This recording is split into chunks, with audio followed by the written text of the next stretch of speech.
love is running through my veins. Oh, this line can't be tamed. There's fire in my blood. Burn.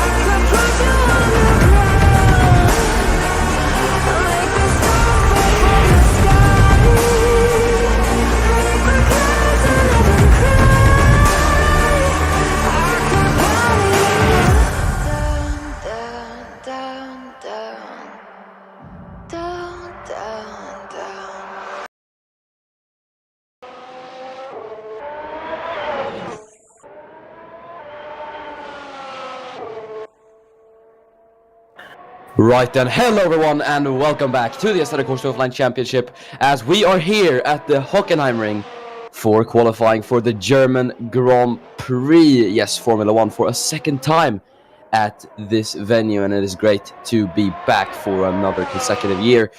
In the commentator booth today is me, Miran Evgi, and joining me for the first time this season, if I do remember correctly, is Kai. Hello. Yeah, hello. It's also a return for me. Just like Hockenheim is, having its second run here, I am back having my second run in a commentary booth. It's a pleasure to be here with you, Miran, and I really hope you're going to see some great racing because this is what I believe Hockenheim is known for in the Formula 1 community.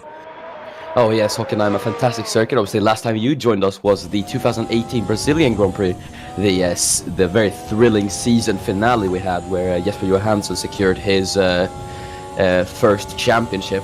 As we currently have one man out on track doing laps. It is Victor Albom in the Haas. But before we get underway with this, I'll let you guys watch Albom's lap.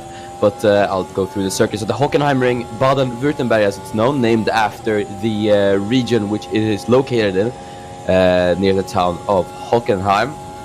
This circuit was first opened in 1932. It was over 12 kilometers long, and it was called the Dreieckskurs, which means triangle course in German. The circuit was shortened over the following couple of years and was closed during World War II. After the Second World War, motorcycle events were held at the circuit. Then eventually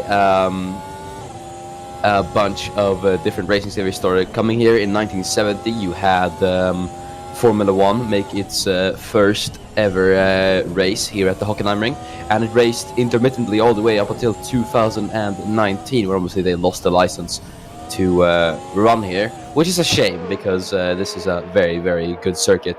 It's seen many different revisions over the years. Obviously the previous revision ran along the forest of Hockenheim. This one obviously is a redesigned version of that by none other than infamous track designer Hermann Tilke. But the circuit is quite interesting. The Grand Prix circuit that has been present since 2002 boasts 4.754 kilometers in length and 17 turns and a race lap record of 1:13.7. That was set all the way back in 2004. So I'm not expecting to see similar lap times. As we're having the first few times coming in on the board, then it's Jesper Johansson, who set a 1:16.2, followed by Victor Albom there and his teammate Jafari Blackwood. But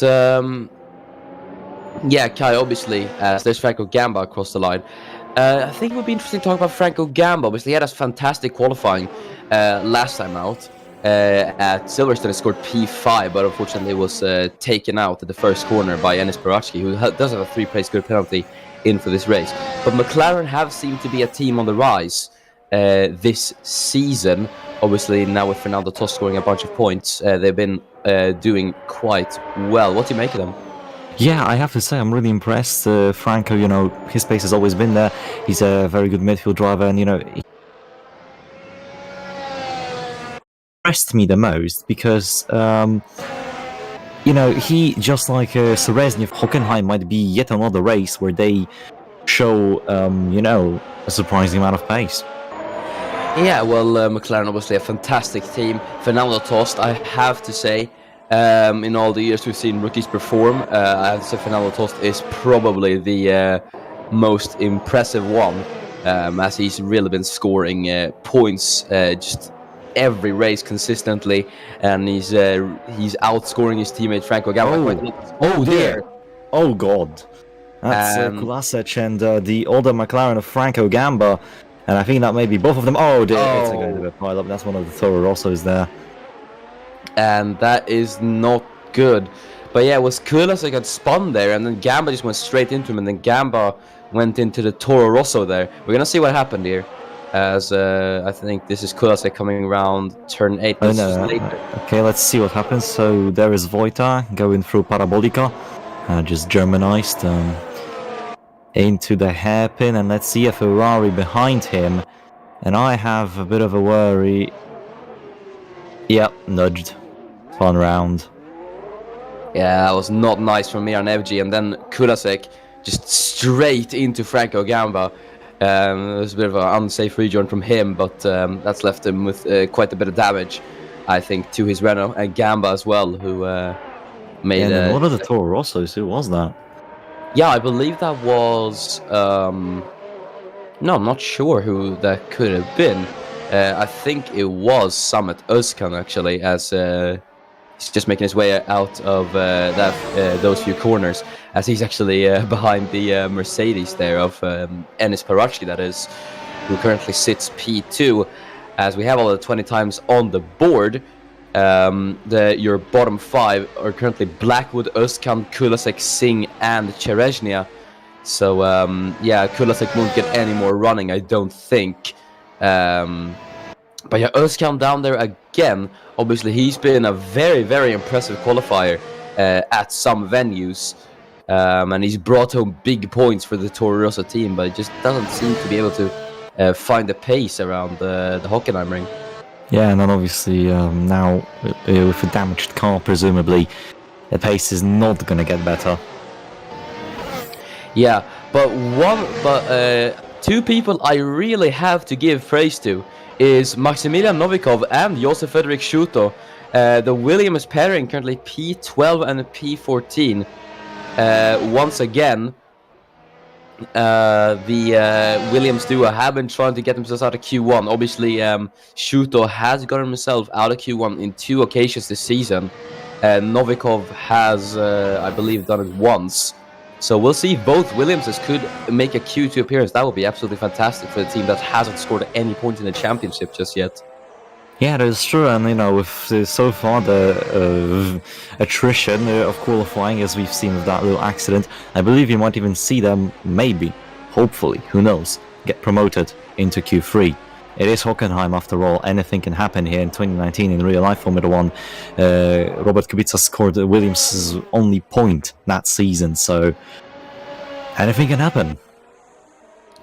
Yeah, as Samet Özkan crosses the line and he gets himself out of Q2, out of the elimination zone, should I say, and he knocks Victor Albom down into the elimination zone. Milka Singh across the line as he goes P13, and he sends Samet Özkan back into the elimination zone. Obviously, Singh, who's had a very, very rocky first half of the season, he's not been able to score a single point. He came very close at the second round of Fuji, where he had a lengthy battle with Victor Albom for P10, but that ended in a crash for the Indian driver. And yeah. Oh, really? Speaking of Victor Albom, geez, that's up into P6 for the Haas driver, as Jafari Blackwood moves into 11. So both of the Haas cars maybe turning up their power units, as that's a massive improvement for both of them. Yeah, that's a fantastic lap time for Victor Albom, and he's even equaled the Ferrari of Miran Evji, so that's absolutely fantastic. He's actually in front of Dennis Graf. He's in front of the other Ferrari, so that's a turnout I don't expect. Obviously, this is just Q1, but still.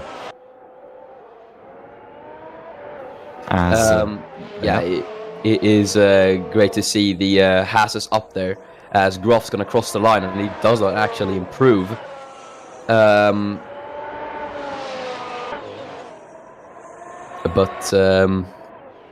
Yeah, Dennis Graf currently sitting down in P7, obviously claimed his first victory this season just a few races ago at France. So he's looking to carry more of the same performances at the moment.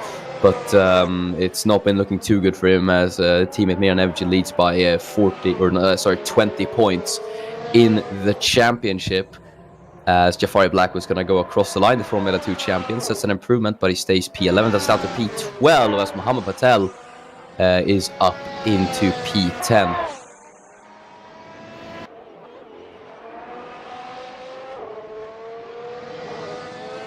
Yeah, not much happening on the circuit, apart from one thing I'm starting to notice. The midfield teams, they seem to have a bit of a, driver 1, driver 2 relationship, especially visible in the teams such as Racing Point and Alfa Romeo, where Farina and Patel are just destroying their teammates in qualifying pace. Yeah, for sure. I mean, Farina has been a very, very interesting rookie to watch.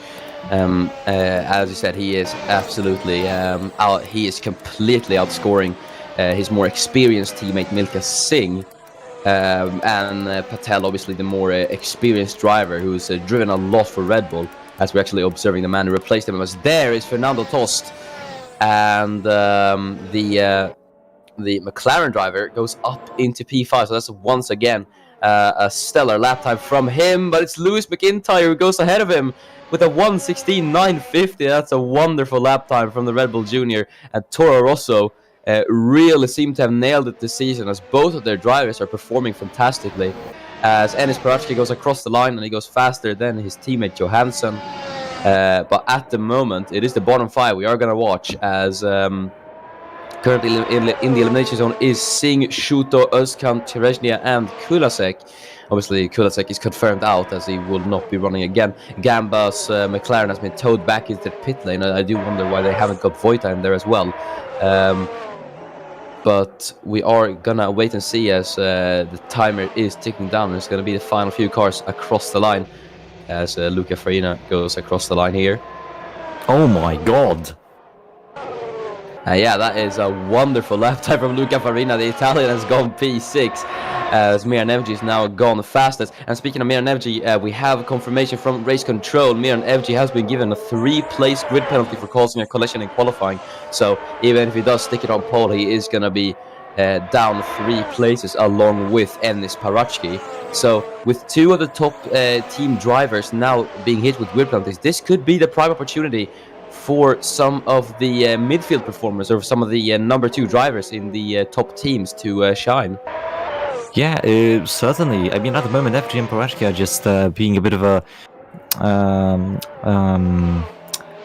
of a stick into the bicycle wheels of their teammates and overall the whole field, because they are ahead of their respective drivers. They're P1 and P2 at the moment. So if this pace carries on, they're just gonna take away the time and track space for the drivers, and that might actually lead them to not lose that many positions.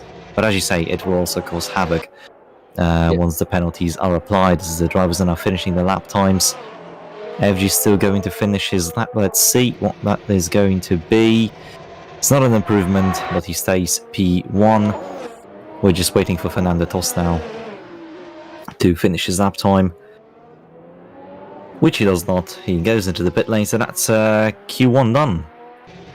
Yeah, that is the first stage of qualifying done and dusted, as Tost comes into the pit lane. We're just awaiting the checker flag screen to show. No, wait, wasn't it? Was Tost? I think there's maybe one other person on the lap time. Yeah, there we go.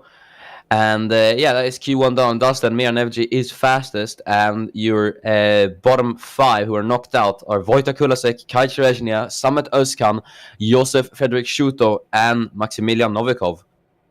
So then, as we prepare for Q2, it's a shame for the Williamses, P16 and P17. They were so close to getting into a Q2, but Milka Singh just got them there in the end to get himself into Q2 there. Yeah, a bit unlucky, but still decent positions for them ahead of a few cars, so I think they can still get a decent result for the car they are in from those positions. Yeah, obviously, Vojta Kulasek, who's going to qualify last, obviously, after that crash with Gamba. So he'll be starting there. Cherechnya down in P19. It's really not been he's really had a tough time qualifying. So far, he's been struggling to get out of Q1. And then Özkan as well seems to be a bit in and out. Sometimes he gets into Q1, or sometimes he just can't even manage Q2. And sometimes, he makes a Q3 performance in the Toro Rosso and qualifies a brilliant P7. And, sometimes he doesn't. So Özkan, he hasn't really been able to do it, unlike teammate McIntyre, who's been really up there in the top 10. But Haas are looking good as well. Obviously, as we mentioned, Victor Albom, who was, I believe, P7 or P8 in Q1, and then you had teammate Blackwood into Q2 as well, so he could do quite well. Obviously, Blackwood hasn't scored any points since the opening round at Bahrain. He hasn't scored a single point since then. So we are now here for Q2, and it's Alfred Klaus, number 49, who is the first man out on track. Obviously, he's looking for a good qualifying result here at Hockenheim, especially ahead of Jesper Johansson, is what Klaus is going to want, as Johansson currently is leading the championship on a whopping 18 points. So Johansson, at the moment, really is just running away with the championship. He is, but still there is, if we count this race, there are 7 races to go, 6 races if you count this one out already, so anything can happen. The point system is structured in that way that you can either dominate, or it can, allow the drivers to easily catch up if, let's just say, Johansson decides to retire in a few races. And just look at 2021 and, what one DNF basically did to Verstappen's championship contention. So I don't think it's all over yet. I don't think we should call it quits. The 3 Swedish drivers that are fighting for the title, I think all of them can surprise. At least Klaus and FG. I think they can still, surprise everyone. FG, I think he still has that pace in him, that round 1 pace when he won in Bahrain. I think he still can, throw that pace and score a nice result for himself. As for Johansson and Klaus, well, we'll just have to wait and see. Klaus won the last race, so he seems to be in good shape. So we just have to wait and see. Yeah, obviously Klaus, both of his wins this season has not been from pole, unlike Jesper Johansson, where all of his wins have been from pole. So I think you can just tell simply a difference in the driving style there. But as we witness Klaus making his way round turn number 12, this is the Sachskurve. Nice on the inside there, and now through the turn 13 and 14 chicane. You can see this bit of elevation through those corners, and now just around turn number 16, the Sudkurve, and then across the line to set his first lap, and it's going to be a 1:16.8. It's a good lap time. Yeah, it is quite okay. We'll see though if anyone beats it, as teammate Mandic is going to go across the line now, and it's a 1:16.9, so Klaus has gone faster. Obviously, he's been beating Mandic quite regularly this season, which is expected, obviously, but we're going to see then as the rest of the guys come across the line then. Johansson's slower than both of the Red Bulls. That's a bit surprising. Yeah, that is very surprising as Fernando Tos goes across the line, so 1:17.025. Yeah. It's only a 100th off Johansson there. Yeah, I think that's worrying for the Mercedes cars, as obviously this is just the first few laps in Q2, but still, you'd expect them to not have, those gaps between midfield teams. Milka Singh in 5th, Gamba 6th. At the moment, I think the first cars that go down on the circuit. Never mind, Farina breaks this chain. Dennis Graf goes 5th, but never mind. 6th as Barachki improves him. Patel 5th. That's a great lap time from Mohamed Patel. That's Victor Albom across the line. He slots into P10. As I think we're missing some of the top guys who set a lap time. I don't think Miran Evci set a lap. FG is on his lap as we speak. So is Mandic. Mandic continuing his runs here. Let's see. Should be a better one, I think. Never mind. Yes, but 2/10 off there on the pole time as FG goes across the line, and he goes fastest. Jesper Johansson is next across, and he gets himself up into P2. Then we have Laban Zasnishkai, the Renault driver, goes across the lines, P7 for him, so that is pretty good. And the final car who hasn't set a lap time will be Lewis McIntyre, and he slots into last position. So that's all the 15 times on the board then. And it is actually looking quite interesting. You got Laban Zasnishkai up there in P7 and Mohammed Patel in P6. And then Milka Singh, who's currently in the top 10. Could it be a Q3 appearance for the Indian driver who struggled so much this season? Yeah, I mean, maybe it can be his breakthrough race where he finally, picks himself up by the shoulders and says, "This is my time to shine, and I'll do my best to show my pace." But also, don't forget, Fernando Tost in 5th. He just continues to surprise us. Oh yeah, for sure. Tost has really been great in qualifying. I think that is really where the man from Poland shines. Yes, he's really just putting in the effort when it comes to qualifying and regularly beating his teammate Gamba in qualifying. I wouldn't want to be in the shoes of Franco Gamba, considering that the man who made his debut mid-season is really just outscoring you. But it really goes to show that Fernando Tost is just such a good driver when it comes to that McLaren. So it's great to see rookies being able to make their mark in Formula 1 as Lewis McIntyre goes across the line and he goes up into P14. And I believe Black will go himself up to P11 as well. See, now Luca Farina finishing his lap. Looks like an improvement based on the time and exit. Never mind. I really shouldn't do like those, "Oh yeah, he's improving." Like, I really would be a very bad betting person. I think I would just lose all my money. Oh yeah.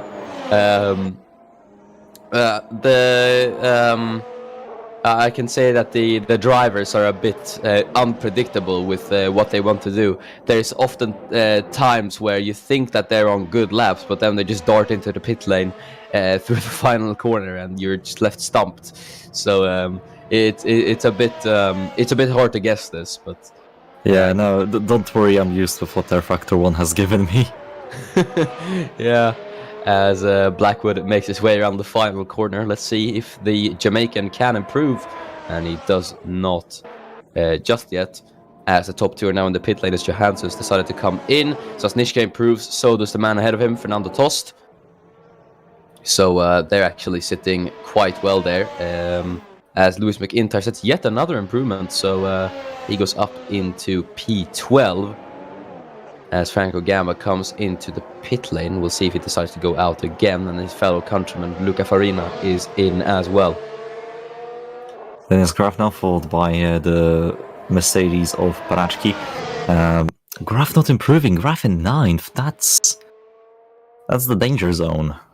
Yeah, that is worrying for Dennis Graf as Victor Albom goes across the line and it does not improve. But yeah, Dennis Graf down in P9, and then you have Ennis Parachki down in P8, especially considering that he's going to be hit by a grid penalty if he does make it to Q3. It's not looking too good for the Macedonian.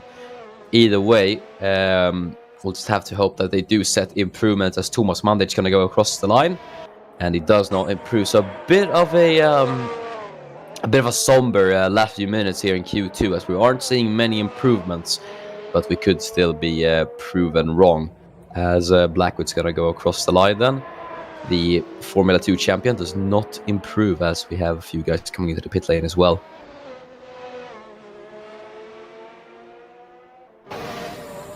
Let's see what McIntyre can do. He does not improve, still in 12th. That's that's actually the only racing point. No, that's a Mercedes, I'm sorry. Not the A yet. Sorry. Oh, yeah, Lewis really got held up there by Johansson as they headed down to turn 2. He was just coming out of the pit lane. Lewis had to stomp on the brakes. There's Dennis Goff across the line. There we go, up into P4. It's not what he would hope for, but at least it is enough. As there's Milka Singh in P10, still trying to find the improvement. Victor Albom sets an improvement. The Dane goes up into P13. Yeah, also going through Parabolica, we saw that McIntyre was trying to, I believe, line up a move on Johansson. He didn't do it, but I think he's pretty angry about a little hold up there. Yeah, I don't think Lewis is quite happy with the world champion impeding him on his lap. And I don't think Jesper was quite aware of that for quite a long time. As Milka Singh's going to go across the line, and the man from India does not improve. He will stay P10. Lewis McIntyre, I do think he might finish up this lap, or it could be just an in-lap, so it won't matter too much for him. And no, he is actually going to finish up this lap. I do see no point in finishing it up, but I guess it still counts. So you can see he's 2.1 off the pole time, so it really didn't help him too much.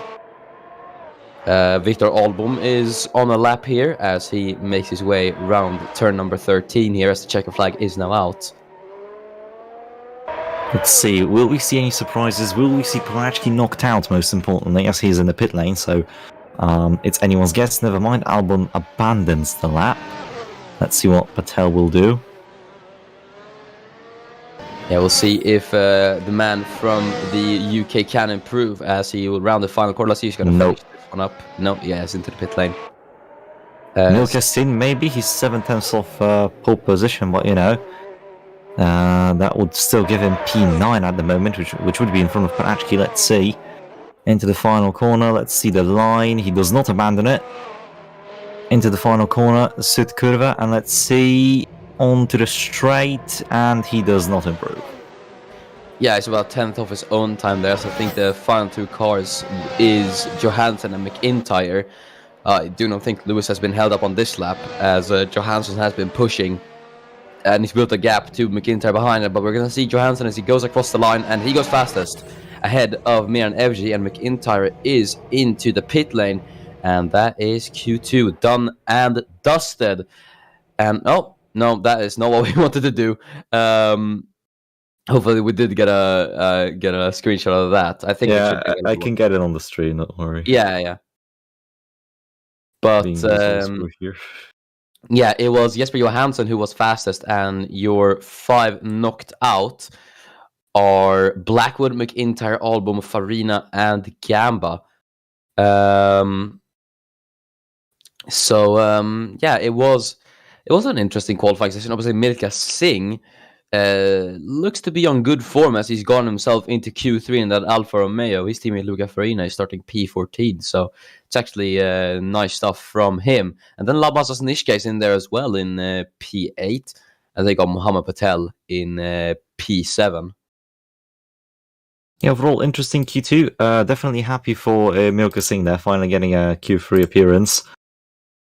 Yeah, it's very nice stuff from Singh there, and then Zasnishka is up there as well. Obviously, the Renault teammate battles are still going on quite fiercely, and then you have Patel in P7 there as well. Once again, another fantastic performance from him. He seems to be quite suited to that racing point.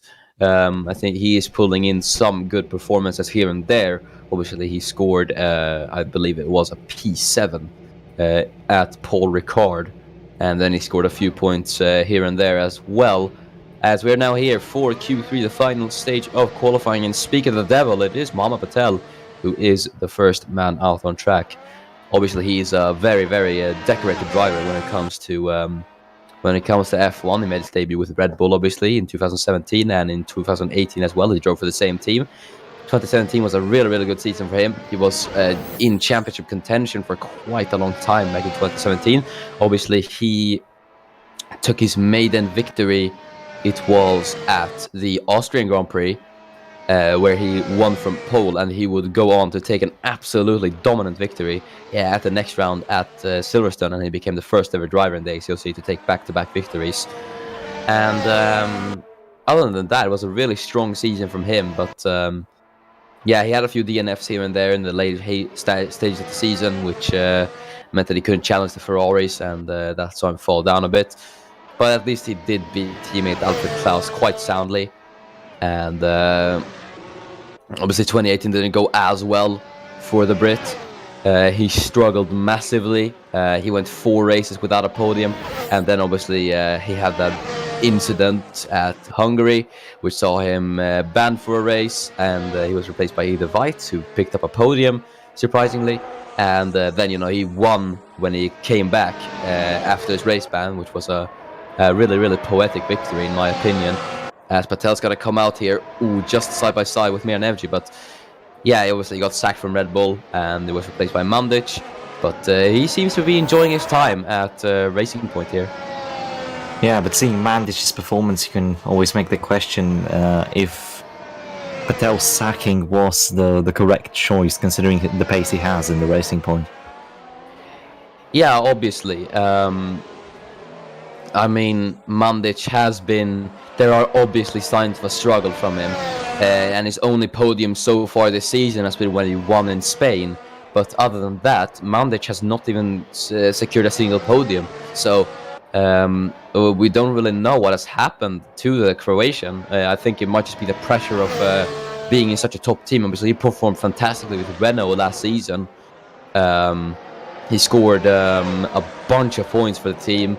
And he even scored a podium at the chaotic Hungary race, even though that was only awarded with half points. Yeah, it's a big question to why Mandic isn't really performing. As Patel is the first man across the 117.7 for Mohamed Patel. Dennis Graf is next across the 117 flat for the 2017 world champion Alfred Klaus. Goes faster though. 117.024 as we now have the times coming in on the board. Let's see how Mikkel Singh does. Probably the bottom 5, 5th row, right? Result for him, but that's predictions, and I believe that if I'm gonna go out betting, I might just bet for the completely wrong positions. I suspect he can do a top 6 result today. Yeah, as he set considering the penalties. Yeah. It is a P5 for him. Mandic goes P3, so 117.1. Then it's Enis Paratsky across the line, and he goes fastest. Then we have Fernando Tost in the McLaren. Let's see where he can put himself, and it is P5 ahead of Mohamed Patel, so still very well done from him. Lamas Osnishka in the Renault is next across the line, and he will go P7 just ahead of Milka Singh. Jesper Johansson, it's only P4 for him, surprisingly enough. And then I believe the final car across the line would be Miran Evji, and he goes last, surprisingly. Could he have been held up by Mohamed Patel on that lap? I have no idea, but I don't know, something must have happened on this lap either way. Yeah, that's 118, ouch. That's not looking good for Miran, but then again, we saw that in Q2 as well, the first lap, not the best one, for example, with Johansson, and then they improved, same with Dennis Graf later on in the session, so, first cats through the fence, as we have saying in Poland. Yeah, I guess our countries do share really, really odd sayings. Yes. There's one Swedish saying I love as Enis Paratsky. I'm gonna go on a little bit of a tangent here, but there's one saying that I really like in Swedish. When someone makes you angry, you say that they've shat in the blue cupboard. What? Yeah, it's nu har du skitit i det blåa skåpet, as Jesper Johansson, speaking of Swedish, goes fastest. You speak Swedish and the Swedish people do well. That's interesting. Rigged. And oh wait, look at this. Miran Evji only improves by 0.3. Yeah, what is going? Even less, like 2 point something. So that's really bad. Miran Evji, something is wrong in the Ferraris. Then his graph improves into second, only 9 thousandths behind Johansson. So. Could it be the day for the second Ferrari driver? Could be. I mean, I wouldn't really call him the second Ferrari driver, considering that he is world champion and all. Well, yeah, but in the standings, he's. Oh yeah. That's what I'm referring to. Yeah. Either way, Yeah, we'll see if Graf can whack it on pole today. Obviously, he doesn't have a pole position yet this season, which is really surprising considering how incredibly much he was on pole last season. Obviously, it was a surprise almost seeing anyone else but Graf on pole. But yeah, we're gonna see if Miran Evji can improve on this lap as he will round the final corner. Let's see if Evji can actually get himself out of last place with this lap time, and it's only P7 for Miran Evji, so the pace is just not there for the Ferrari driver. Yeah, that's not what you want as a championship contender. Not looking good for Miran Evji now. Yeah, it really isn't for the time being. Thomas Mandic is on a lap time here as well behind Alfred Klaus. He is currently on the timing sheets by about 200ths of a second, just under, as it makes its way around the final chicane. And he comes in. Aborted that lap. Yeah. Let's see what Enis Barachki can do through the S's. Let's see the line for the final corner. Tightens it. He's coming in. Parachi is in. A lot of the top guys in the two Red Bulls have decided that there's no use in going out, so they will not be going out. Same goes for Parachki, and Zolnishka and Singh, and then Tost as well are in. So all the midfield guys, bar Mohammed Patel, are in. Johansson's going to finish up this lap, though. Let's see if he can grab pole. Realistically, the only man who can challenge him right now is Dennis Graf, and then maybe Miran Evji if he does decide to improve. But Mohammed Patel's going to go across the line now. Let's see if the Racing Point driver can manage an improvement. No, he cannot. Evji managed the lap. So does Graf. He's in. So that was Graf's going to start P2, and that means that Jesper Johansson, he is on pole position for the German Grand Prix. So that was quite an anticlimactic Q3, actually, if I have to say so myself. Johansson just had one lap time. He didn't even need to improve it to grab pole. So everything really just went the way of Johansson there. Yeah, I mean, the championship leader has done everything he needed, pretty much, to get the pole position the first part of qualifying. So, Barachki, 3 places down. So, same penalty for Miran Evji, if I'm correct. Yeah, Enis Barachki will be starting P6. That brings Fernando Tost up a position, so that's nice for him. Miran Evji will be starting P10. So, that'll bring up Patel, Zasnishka, and Singh. But yeah, it's good stuff from Milka Singh as well. I mean, yeah, he did qualify P10, but it's going to be P9 now. So he could be in for some good points, Singh. Yeah, it's going to definitely be an interesting race, especially with the Ferrari, in the midfield, considering their pace, considering that Evji is a good driver. It's going to be interesting to see how well he manages to climb up the field, because Hockenheim has plenty of overtaking opportunities, so it should be a field day for him, realistically speaking. Oh, yeah, for sure. But Johansson, we know his capabilities of starting from pole. When he gets that pole position, he's just going to run away with the lead, as he always does. But Dennis Graf, obviously, home race advantage. He's got the home fans cheering on him. Remember last year, he won here at Hockenheim in front of the home crowd, so he'll be wanting to do much of the same again. So we'll see if Graf will be able to put up the challenge to Jesper Johansson. It's going to be a very, very interesting battle, I think, if we do get treated to it. Yeah, and then we also have the 2 Red Bull cars, which you can't forget about, of Klaus and Mandic. More Klaus than Mandic, but still. Klaus in 4th, actually 3rd after the Parachki penalty is applied, so he will be still close to the top, and I think he will be, doing a decent challenge, considering his last race win. As you said, he hasn't won from pole. All his wins have been from non-pole pole positions, so theoretically he's in the game for a win. Yeah, Klaus obviously could be involved into this, as he is starting P3. So I think we could have a few drivers in contention for the race win today. But we're going to see what will happen. I think it's going to be quite interesting. And yeah, go on. You got some of the guys in very close out of the points as well. Blackwood is starting P11, and then you got Lewis McIntyre in P12 as well. So you could see those guys trying to get into the top 10. Yeah, definitely. Especially McIntyre. He seemed to have decent pace as we're about to go on the grid. So, yeah, Miran, off to you. You do all the starting things. I'm not going to interrupt you.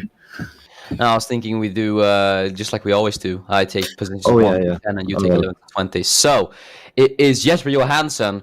The Swede secures I believe it is a 5th pole this season. That is absolutely nuts. But yeah, that's a 5th pole for Jesper Johansson, and it's Dennis Graf who lines up alongside him, the world champion front row, followed by Alfred Klaus in P3, followed by his teammate Thomas Mandic in P4. Fernando Toth, another fantastic qualifying for the McLaren driver. He starts P5, and it is Enis Parachki who is P6 after his grid penalty. Mohamed Patel lines up P7, followed by Labas Asnishka in P8, and then we have Milka Singh in P9.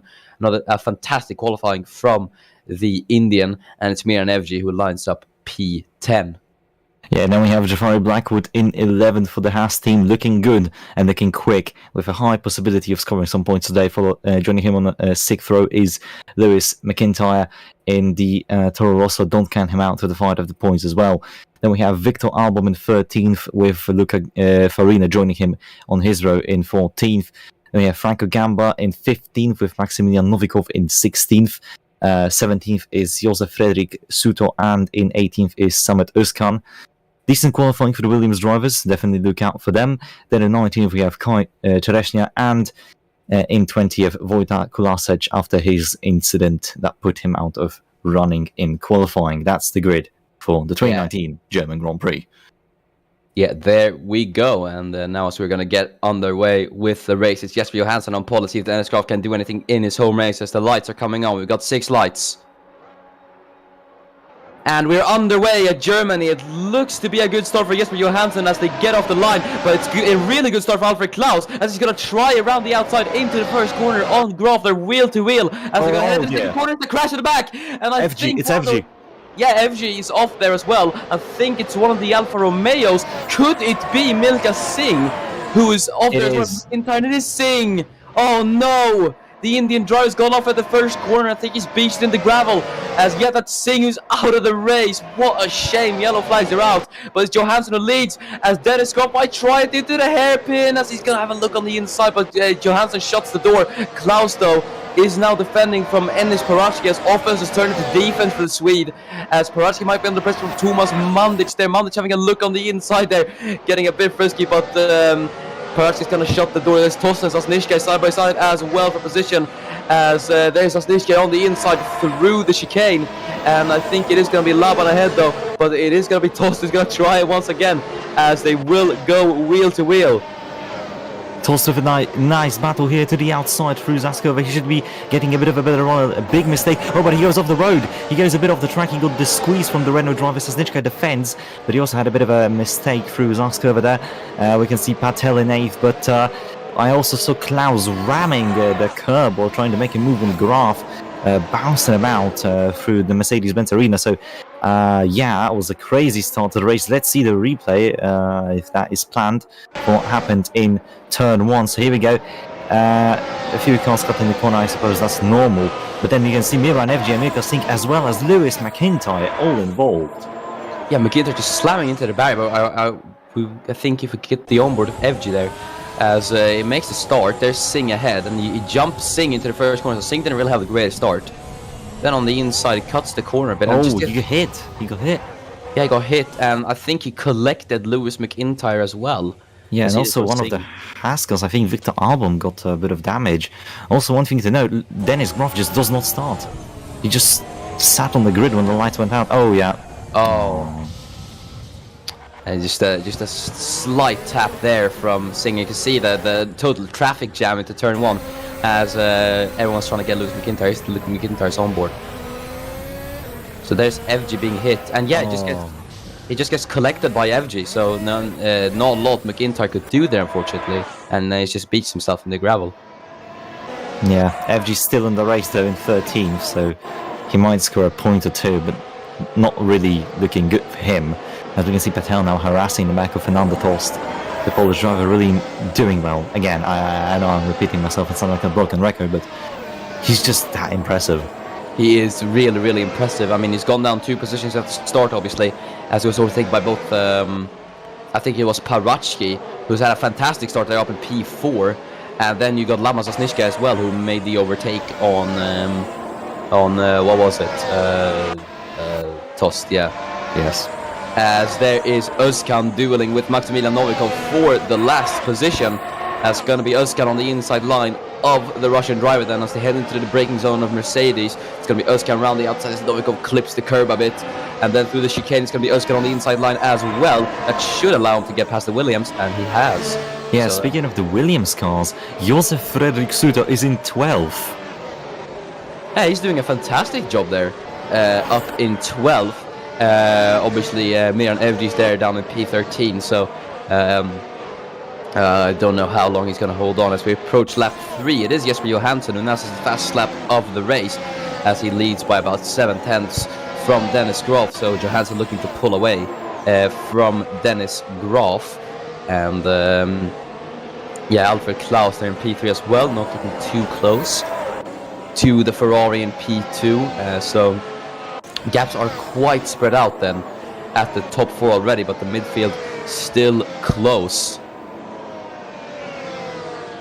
That is true. Still though, I'm really impressed mainly by Suter's wreck avoidance, because this is what wreck avoidance gives you. It gives you the room you need, and you can just gain 3 positions. Clearly, Williams is using the F1 game strat, really. Yeah, obviously. I think, yeah, the best example of that would be from the other Williams last race, Maximilian Novikov. There was a bunch of incidents into the first corner, and everyone was just trying to scramble to try and get positions, and Novikov really benefited from it, as he was actually running P10 for a while, but he got overtaken by Mohamed Patel, so he would finish, I believe it was P11 or P12 that race. Here's Kai Terezhnia, another man who's made up quite a few positions here. Alfred Klaus is now the fastest lap of the race. That is a surprise, but he's on the back of Miran Evgi here, of the Ferrari actually, so he's not falling too far behind, which is quite nice to see. And then behind is none other than his former Formula 2 championship rival Luca Farina in P15. Yeah, it's so Terezhnia definitely can envy another one of his F2 rivals from back in the days, Jafari Blackwood. Oh yeah, Blackwood sure. into 9th, Gamba into 10th. Yeah, Gamba is absolutely fantastic for Franco Gamba, and Blackwood as well has really, really benefited from that, as he is currently running in P9, looking to secure some more points for his team.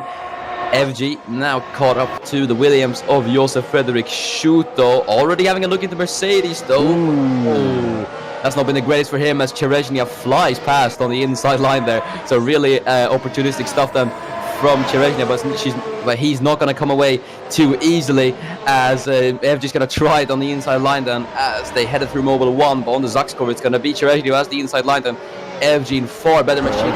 So wide, he's gone wide for 2 corners in a row. There also a bit of contact with Terezhnia as they exited Mobile 1, so really aggressive driving from Miran, but I don't know why. It's lap 5 out of 31, lap 4 it was for him. It's a long race to go. He could have easily gotten the suit on the Parabolica straight, so I don't get it. I don't get what's happening to Miran Evgi today, because maybe it's the damage to his car, maybe it's the damage to his ego after that little incident with Singh, but he's just not doing what he should be doing. Yeah, the Swede seems completely out of shape today, and he just can't find the performance. As Özkan, the other Swede, in the midfield there, chasing down Wojtek Kulasek, who's obviously got himself on the P16 from last, so not bad stuff from Wojtek, but obviously he's looking to make up a few more positions. As here is Alfred Klaus. He's now on the back of Dennis Graf, obviously, as he did set the fastest lap a few races ago. There's FG defending from Luca Farina. Yeah, I think that Ferrari the driver and the car itself is just slowly falling apart with each lap in this race, and it's just not looking good, is it? I'm not an advocate for just, pitting in and retiring the car, but sometimes you have to know where you either have to reevaluate your chances in the race, change your mentality. If you can't do that, I suppose there's an easier way out, right? Of course there are, as Ennis Paraschis actually set the fastest lap of the race now, so he might be catching up to Alfred Klaus and Dennis Graf quite shortly. Yeah, meanwhile, Dennis Graf has caught up to Jesper Johansson a bit, by 3/10, in fact. So the top 4 is starting to tighten up a bit. So there is hope for some racing. Actually, the top 5, because Mandic is not too far back behind those guys. Yeah, Mandic could close the gap if he does pick up the pace a bit. But yeah, right now it is going to be between Johansson, Graf, and Klaus. Which is obviously the OG 2018 championship. How would you say this? As Farina, Luca Farina's actually made the move on Mir and FG. What on earth? Yeah, FG is struggling. Look at the gap FG has had. Yeah, FG has done the same thing he has done again. Look at the replay. Yeah, rams the curb. I don't know what he's doing, but you could see that Kulasec already trying to get back onto him. Same with Özkan. Özkan making a bit of a mistake there, trying to follow the Renault through. But yeah, I think Kulasec is going to be the next car to pass Mir on FG, and the Swedish driver is not looking good today. Not at all, and this is really not going to help him at all in the championship. But it is really great news for Alfred Klaus, and especially Jesper Johansson, because, well, as I said, he just wants to run away with that championship and secure his second ever world title. As Ennis Paraschis, that was Johansson's teammate, playing, he's done very, very well this season with Mercedes. He's had 2 DNFs though this season, so he's gotten quite unlucky. As here's Kai Teresnia now, he's going to try it on Joseph Schuto. He's going to try to do what Mir and FG couldn't, into the hairpin late on the brakes, and on the inside for Teresnia. Can Schuto hang on? Yes, he can. He can. Look at that. Yeah, very nice stuff from him then, as Schuto is just about to head as they head through turn number 7. Teresnia, though, he's going to go on the outside to turn 8. Schuto a bit over the curve there. That's going to give Teresnia the better direction as they head through the chicane there. Teresnia is going to be on the inside, heading into Mobile 1 as well. Schuto still hanging on. So really fantastic stuff from the Williams. Schuto's still there. Look at the exit from Mobile 1. He's going to set in onto Zach's curve, and Teresnia picks up some dirt, and the AI line here, he's going to go slightly wide, but he does keep the position. Nice battle there. Yeah, it was a nice battle from the 2. Teresnia coming out on top, but still valiant defending from Josef Fredrik Schuto. Obviously, a lot of people, now that he is in really subpar machinery, do seem to forget that Schuto is an actual good driver. I mean, he has a podium for Christ's sake. Look at that. Teresnia is, I think he activated his Formula E pace or Formula 2 pace, because he is now right on the back of Victor Albon. And also gonna be a bit petty here. There you go, ladies and gents. Teresnia is better than FG. He overtook a Williams. Way. I think we know who we're putting in the Ferrari next season. But here's Kai Teresnia already on Victor Albon, just on the next lap. There's Farina on Schuto as well, as Teresnia trying to force the Dane out wide, but the two are going to be wheel to wheel heading into turn number 7. Is Teresnia close enough to Albon? No, not yet actually. So Victor's actually put up the defense there. Farina was unable to get past Josef Fredrik Schuto as well. So great stuff from the midfield pack. Again, I said it, Hockenheim is a great track for racing, and it's stuff I'm being true. So there we go, Teresnia out to the inside of Zach's curve. A bit of an interesting line taken through the eating the curb, but doesn't spin, takes it well, should be good. FG now has caught up to the back of Farina, so the Swedish driver may be making gains now. Maybe he reevaluated, maybe he listened to me, he reevaluated his mindset, and the grind begins for the Swedish driver, so to say.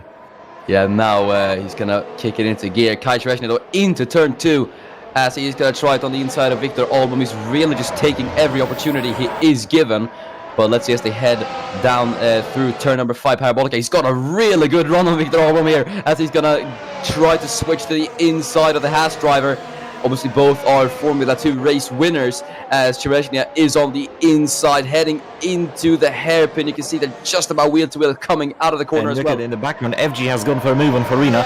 Still Sarasarabin, Cherezhnia and Albon. But Cherezhnia, by the looks of things, he's going to have the better line through Mercedes-Benz. And Albon mans the curb a bit, and it is the BWT Sport Pacer Racing Point car in front of the Haas. Yeah, it's a nice stuff from Kai Cherezhnia there, as he's got yet another position. Let's see what's happened to Miran FG. Has he side by side with Farina? That was Farina over the curb. Yeah, Farina did the same thing that Alfred Klaus did on lap 1, going on 2 wheels nearly. Yeah, you don't want to abuse these curbs too much, because they really won't pay off. As here is Ennis Parachki, as he has caught up to Alfred Klaus for P3. So Parachki could try to make the move on Alfred Klaus, and obviously don't discount Thomas Mandis there behind as well. He could try and pick up the scraps from this little battle, but I don't think Parachki is close enough to Klaus just yet to try and move into the hairpin at least.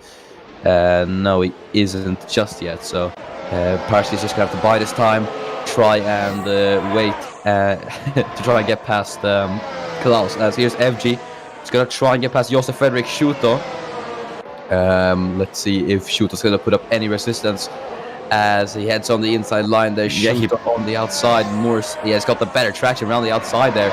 Now as they head into turn number 7, it's gonna be FG on the inside and Schuto on the outside as they head into the braking zone now.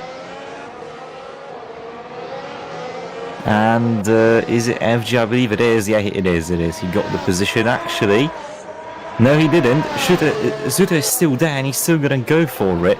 To the outside, close to contact, keeping it safe. And the Williams is probably going to get in front of the Ferrari, as FG might repeat the same mistake he did before. Yes, he does, but he goes way off the track this time. Still side by side into the 2 final corners.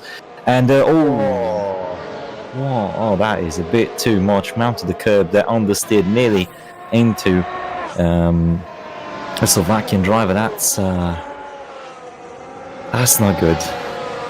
It's just a weekend to forget for Miran FG, isn't it? As he's really not on the same performance we've seen him throughout the first half of the season. But Josef Fredrik Schuto, hats off to him. I mean, he's defending from a Ferrari of all people in a Williams, and that car is a dog.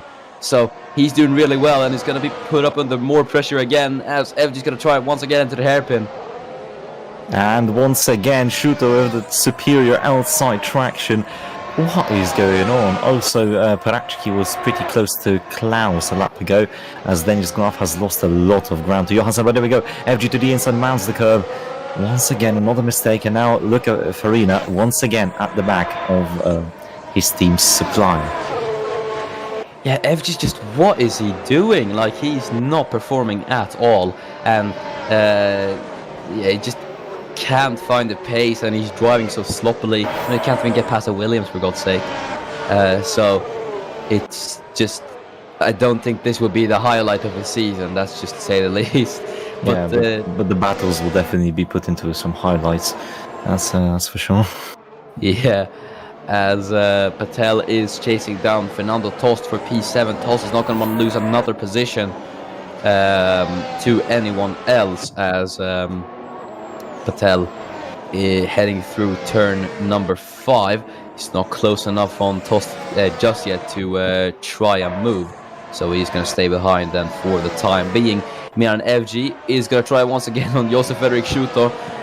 He's going to have the outside line though. Schuto defends the outside, and it should allow him to hang on here as they head through turn 7 side by side. Schuto just a car length ahead, but he's still going to leave the space for Miran FG. Woolley as they head into turn 8. Yeah, no, Schuto was actually ahead enough to close the door on FG. So Schuto, with I have to say, fantastic defending, will stay in P13.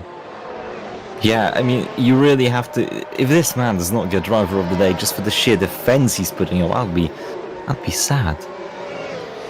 Yeah, it's a fantastic defense work. I think people are really being reminded that Schuto isn't just isn't just in the Williams because he's not the best driver. He's in the Williams because I guess he's loyal to his team. It's the same team he's been with since 2017. Same team he scored a podium with. Williams' only podium, remember? And yeah, he scored good points for the team back in 2017 as well. And the last few years haven't been as fruitful as it was in the inaugural season. Either way, Shuto is going to have to defend from Miran FG. He's making it look easy, honestly, as here comes FG on the inside line. And once again, another attempt very close to contact, but once again, Josef just gets the good run and gets the traction. He stays in front of the Ferrari as Parachki now lost a lot of time to Klaus, like 3 attempts or something, but there we go. I think this is the end of the battle. No, never mind. No, it's not. This is definitely not the end of the battle. Shuto still has the pace. He's still going to set it into Mobile 1, isn't he? Never mind. Battle's over. And yeah, that is FG finally ahead of the Williams.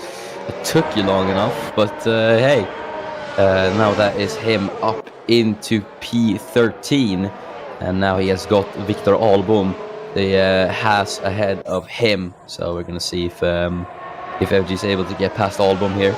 Yeah, but look at this. Terezhnya bolted away from Albom. Look at that. It's a 3-second gap between the two. And then Terezhnya is slowly but surely catching up to Franco Gamba, so pace is there. Maybe it can be a Racing Point double points finish. Maybe Racing Points should be the name. I'm sorry for those terrible name puns. I haven't been commentating for such a long time. It's kicking back. Yeah, it is the puns. It's like your trademark.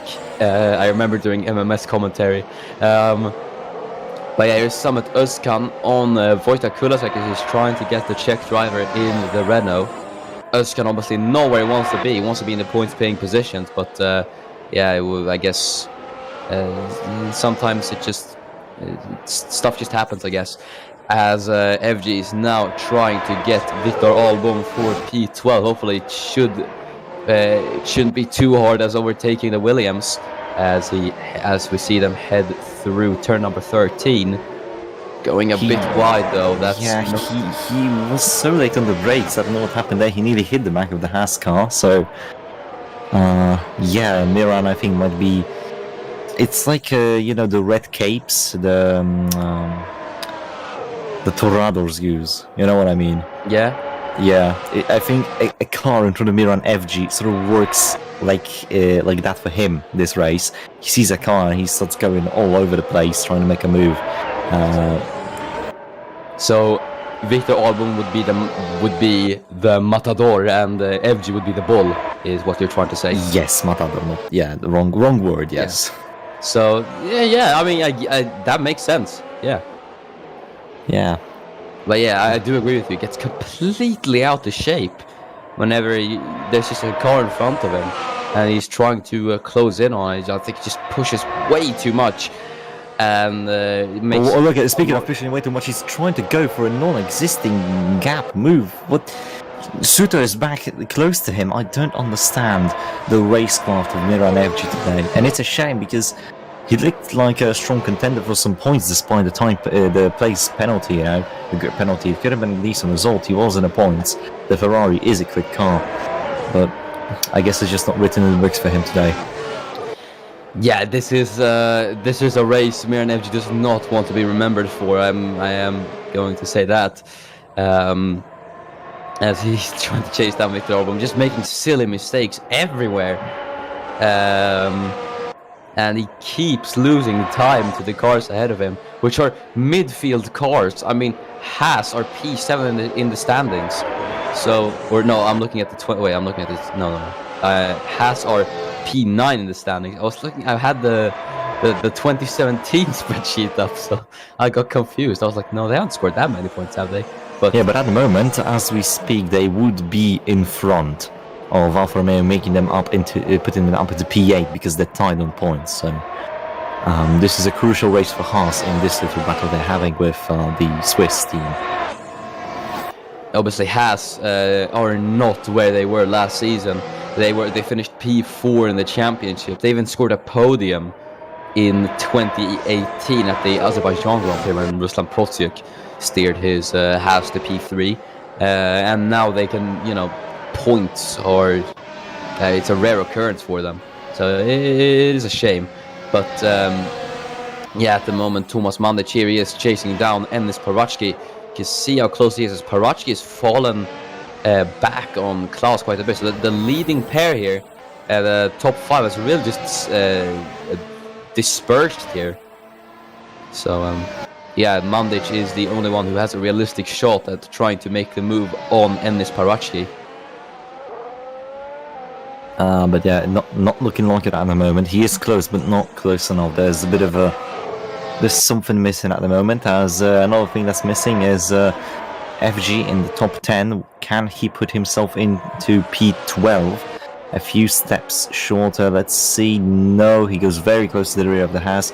To be honest, I have to say I am surprised, because I expected in lap 1 for this corner, the hairpin to be the culprit of accidents and then controversy, especially seeing what happened in qualifying, but at the moment it's absolutely clean. Yeah, no one's really been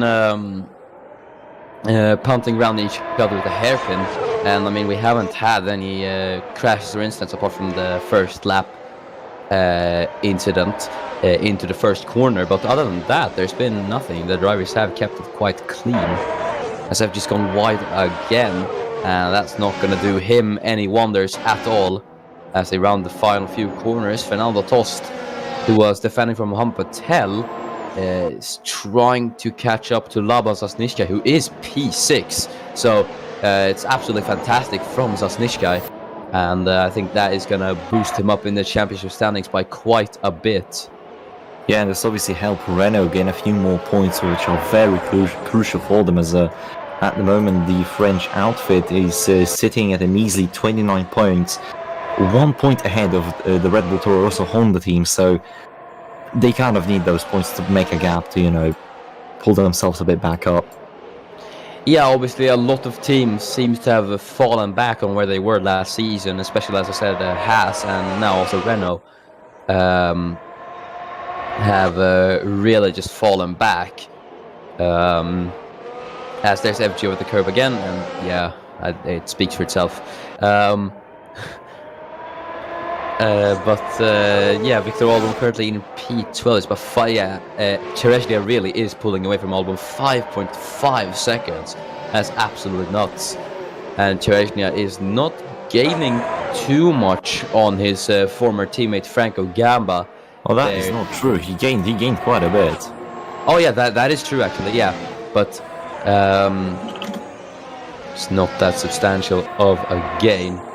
But we're gonna see though, as there are still about 10 laps to go, or just over 10 laps to go in this race. But yeah, the gap's quite spread out, which is quite unusual actually. We wouldn't expect to see gaps that are this spread out, but either way, we still got some guys close on track, as FG is still trying to chase down Victor Albom here. There's Farina in the background, is trying to get Josef Fredrik Schuto, and Kulasek is trying to get Farina as well. So we'll see if anything will happen here. So Kulasek getting very close on the braking as they head through turn number 8. And then a bit further up is Josef Fredrik Schuto, who is surprisingly actually still keeping the gap with Miran FG under a second in the Williams. So that is still... that is very impressive. I mean, especially in the, in the car that the Williams is, it is really, really impressive. I have to say, overall, just Williams today has been something else. Yeah, they've done really well. The Williams cars, obviously, it's not the best, but I mean the drivers have been delivering quite good performances, and they've been doing well on the defense and everything. Obviously, Novikov got so close to points at Silverstone, but he just couldn't. He couldn't I'm running out of words, but he just couldn't, secure it, and he got overtaken by a few drivers.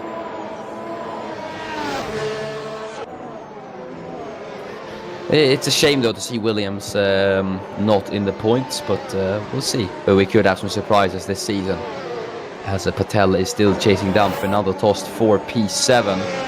Obviously, Patel once again in the points after he had quite a good points haul from Tuscany to France.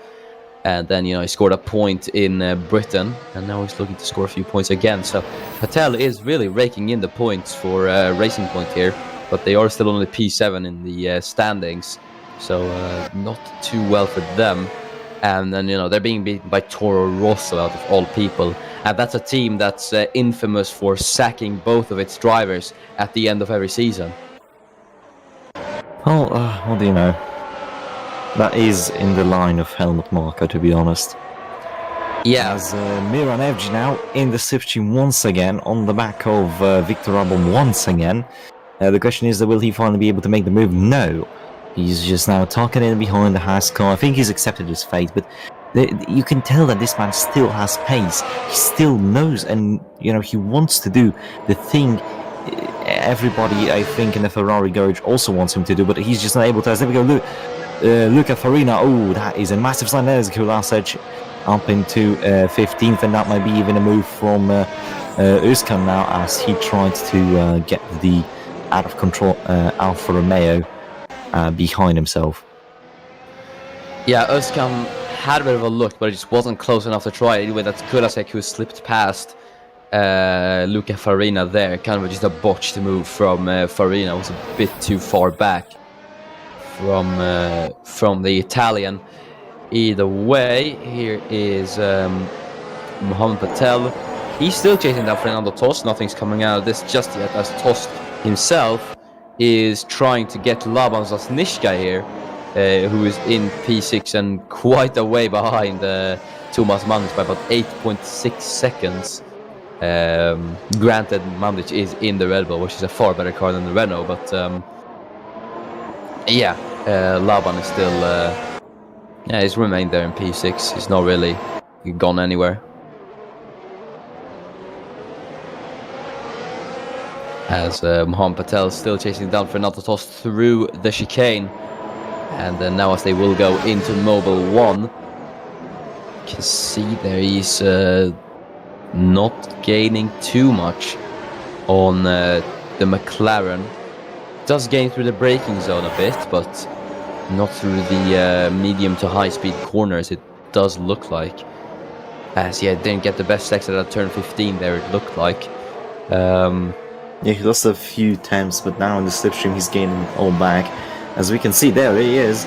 There is Colin Tereshnia, very close to Franco Gamba now. So we have a nice battle from P6 all the way down to P11. That could get very interesting if we have one driver who just tries a move. That could set off a spark of overtakes. As there is Kulasek on Shuto into turn 2, looking very close to the back of the Slovakian. I think he almost ran into the back of Shuto, it looked like. But Kulasek still very, very close to the Slovakian, which is the Czech driver versus the Slovakian driver. As the two are going to go wheel to wheel. Kulasek on the inside. Shuto should have the outside line here, the better traction, as he always does.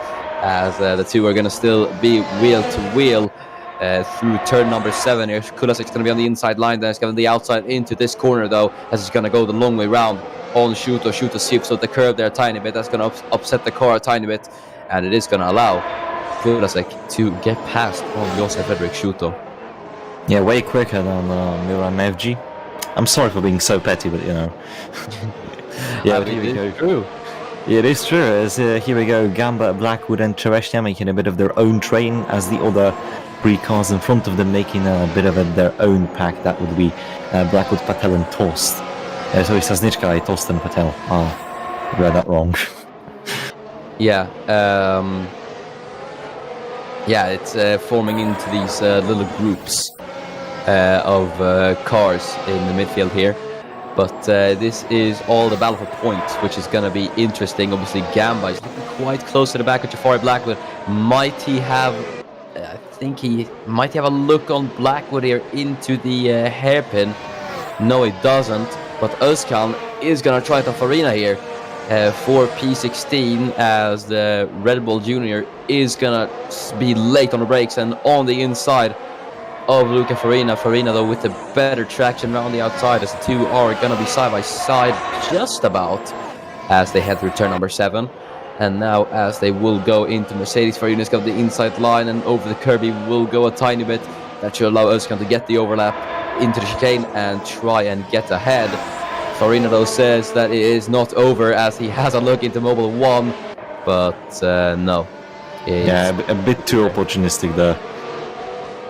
Yeah, there wasn't much he could do there.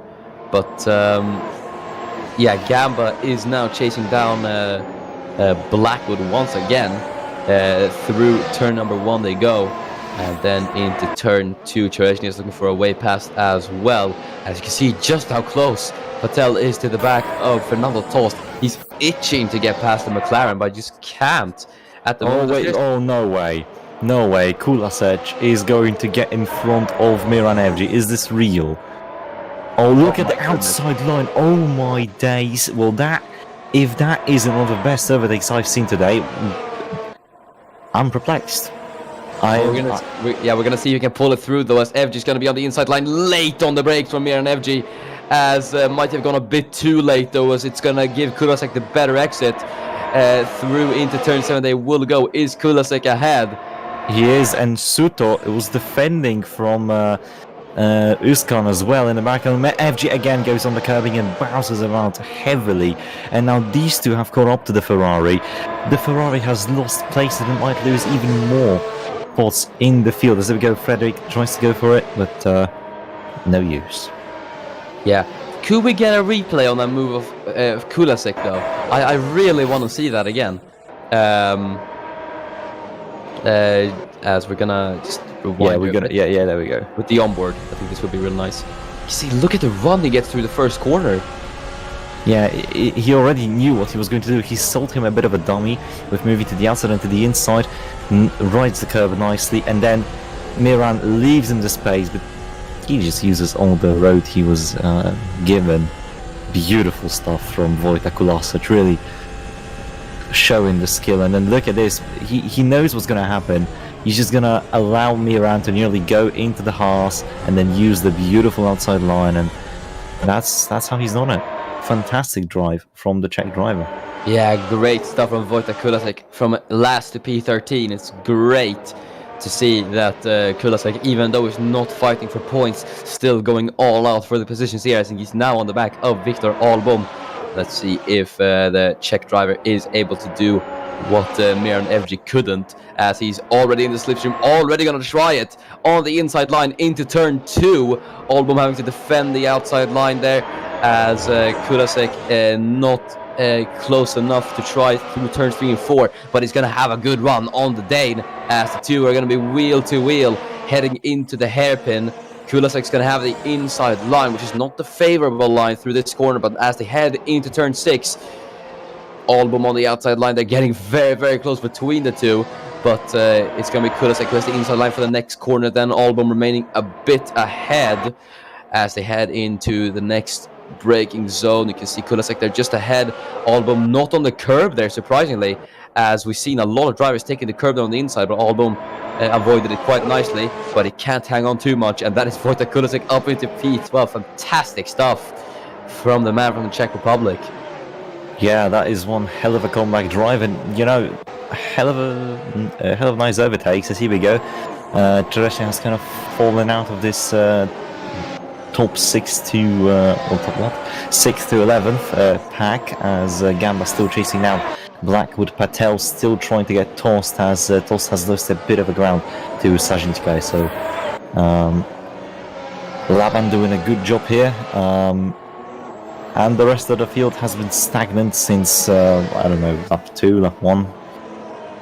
Yeah, it's gaps are quite far spread out at the moment, as FG is now going to try to overtake Victor Albon. Will this be as smooth for him as it will be for Kulasek, as he has a look on the outside but switch to the inside. Try to sell Albon the dummy here, but Victor is not falling for it, as he's gonna go on the outside line then. Now through turn number 7, Albon on the outside once again, but he's gonna have the inside into Mercedes. Over the curb there a tiny bit. That's gonna allow FG to get the advantage on the inside. No, they nearly touched, and MG had to avoid it, and that's cost him time, cost him the exit speed, and it is still Victor Albon from Denmark in front of the Swede. FG thought of making the move into Zaskov. I saw it by the line he took, but the Dane just defended well enough, closed the line when it was possible. Yeah, good stuff from Victor Albon. As much as I hate losing to Denmark, it's nice stuff from Victor Albon anyways, as he is still remaining in P13, and he's putting up real good defense there in P13 from the Ferrari. And Summit Özkan might actually catch up to this little battle, as FG has a look on the inside. It's not enough, he's just a bit too far back to complete that though, as Franco Gamba is all over the gearbox of Jafari Blackwood there.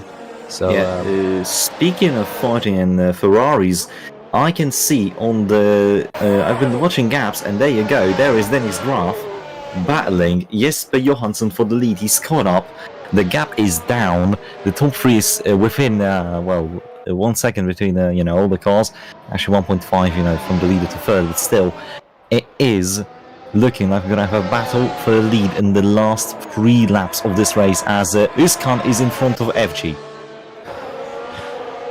Yeah, just as he thought he'd seen it all. How has this happened? Özkan, I mean, FG's falling back in the Ferrari. How's this even... Oh no, it's the same... Yeah. No words.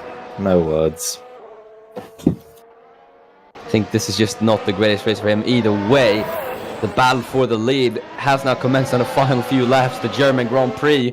It's just like we saw in Formula 2 with Alex Brosser and Ron Chotanos. We are going to see Jesper Johansson and Dennis Graf, the 2 world champions, might scrap it out.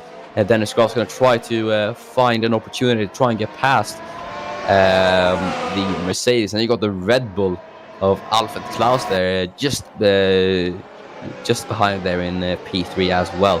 So we'll see if anything comes out of this though, but Johansson might start feeling the pressure, but pressure is not something Johansson has to worry about. We know he's ice cold when he leads, but Dennis Graf is not the easiest man to defend from, that's all I'm going to say. Yeah, meanwhile, the person who is definitely feeling the pressure is Jafari Blackwood in 9th, as Gamba and Chereshnya quite close together. And they are chasing the Jamaican driver down, and he might run into some hot water pretty soon. Yeah, Blackwood is... I mean, he's got Franco Gamba behind him for a few laps now, and he has been defending quite rigorously from the Italian, obviously, as Graf is already trying it into turn 2, so he is already looking quite punchy, as he's trying to find a way past Johansson. But now with the slipstream down through turn number 5, the Parabolica as it is called, you see into the braking zone. He is getting very close, but I think he did run a bit wide there on the exit of turn 6, as Chereshnya did mention him falling back a bit earlier. He seems to have caught up a bit back to Franco Gamba, so he is back into this battle. Yeah, so train Gamba really close to Blackwood. He might line up a move in the next, he only has 2 laps, so not like he really has a choice. Yeah, it's no real... Gamba is running out of time, same with Dennis Graf. He wants to clinch the home race victory here at the Hockenheimring. Obviously, he did win here last year, and we're going to see if he can do it again, as now they're on the final lap of the German Grand Prix through turn 1. We will go for the final time, and we are going to see. I don't think Graf is close enough. It's a 6/10 gap between him and Johansson. It's going to be difficult. It's going to be really difficult for Dennis here. Yeah, it is going to be insanely difficult then as they head through turn 5. Groff is gaining by a tiny bit, but I don't think it's enough. I do not think it is enough for Dennis Groff as they head to the braking zone. Yeah, Johansson is ahead. So I think as Groff has run wide a tiny bit there, that could allow Alfred Klaus to catch up a bit. But unless Johansson slips up with a mistake here, which I do not think he will, the win is going to be Jesper's. As they will head through Mobile 1, turn number 11 for the final time as well. Johansson now about 7/10 from Dennis Groff now through the Zaxkurve. Still looking quite ahead, and I don't think there is anything Dennis Groff can do at this point as he rounds the final 2 corners. 5 poles in a row, and it is a 4th victory this season for Jesper Johansson as he wins the German Grand Prix. And it's Dennis Groff who comes on P2 in front of the home crowd. Couldn't quite secure it. The race win here. Alfred Klaus P3. And there's Labas Osnishka coming home in P6 to score his, I believe that would be his career, highest career finish. P6. Fantastic stuff from Laban. Fernandos P7 and then Mohamed Patel coming on P8. Jafari Blackwood. More points for him, which is really great to see. And then there's Kudasek coming home in P12. Fantastic stuff from him. 8 positions gained. Same with Kai Cherezhnia. So really fantastic stuff from both of them. Özkan on P4. FG, yeah. And then the Shuto and then Farina. And Novikov just crossing the line right now. So that is the race. Quite eventful, especially in the second half of the field. Fastest lap, I believe, goes to Parachki, if I'm not mistaken. Yeah, that is Enes Parachki with the fastest lap, but we'll go through the final classifications. Then I'll take this first page, and then you can take the rest. It is Jesper Johansson who wins the German Grand Prix, win number 4. It is for the Super Swede, and it is Dennis Groff who comes home P2. Unfortunately, could not be the win for him today, but he still drove a pretty good race. And it's Alfred Klaus in P3, and it's Parachki finishes P4 and secures the fast lap. That's 1 extra point for the Macedonian. And it's Thomas Mandic who finishes P5, followed by Lavas Osnishka in the Renault. Fantastic race from him in P6. And then it's Fernando Tost in P7, followed by Mohamed Patel in P8. Jafari Blackwood to secure 2 points. He finishes P9 and Franco Gamba gets a point in P10. Yeah, and then the non-point scorers, but still good to mention them. Kai Cherezhnia in 11th, followed by Wojtek Kulasic, both of them gaining 8 positions in the race. Victor Armon 13th, hasn't gained a position actually. Started 13th, finishes 13th, but that doesn't say his race hasn't been eventful because he's shown quite a bit of good defending today. And then we have Iskan in 14th, Evgin 15th. Yeah. Josef Fredrik Schutter in 16th, Farina in 17th, and Novikov in 18th. So Williams in the end, not the worst of the races. Definitely Suto deserves, to be in the spotlight for his defense today. That was something amazing. The fact that he battled the Ferrari for such a long time definitely has to be mentioned. And then Milka Singh and Lewis McIntyre out lap 1, turn 1. Yeah, shame for the both of them, but that is it for the German Grand Prix. Thanks so much for watching. It has been a very interesting race, but before we go, who would you give your driver of the day to, Kai? Yeah, I said it before, and I'll say it again. Actually, I might change it, but I mentioned Suto purely for the fact that, subpar machinery at the defense, the wreck avoidance and everything. But you know what? I'm going to be willing to say that Kulasic is my pick. Yeah, I'm going to say the same. Honestly, Wojtek Kulasic drove a fantastic race, and the fact that he started last as well to come home P12 was absolutely great. And, made some very fancy moves as well. And then you have some other guys as well. Obviously, Shuto is up there. I'd say Cherezhnia is there as well. Obviously, he gained a lot of positions. Starting P19 and finished P11, so great stuff from him. Unfortunately, no points for both Cherezhnia and Kulasic. But that is it for ACOC today. It's been a very, very interesting race, wouldn't you say? It has been. It's a phenomenal. It's been a phenomenal race. It's been definitely a fun race to be back in ACOC, in the commentary booth. Plenty of racing, plenty of action. Sadly, not for the lead, but you can't have everything. It still was a good race. Yeah, it's been fantastic to have you in the commentary booth again, Kai. Thanks for the opportunity. Yeah, it's been great to have you, and that's it for the ACOC. We will see you on Sunday. We'll see you tomorrow for the Formula E race at Tsukuba for the Tsukuba E Prix. So make sure to not miss that as the Formula E Championship battle rolls on between all the drivers. But that has been it from me. I have been Mir Nevji. And I have been Kai, and we'll see you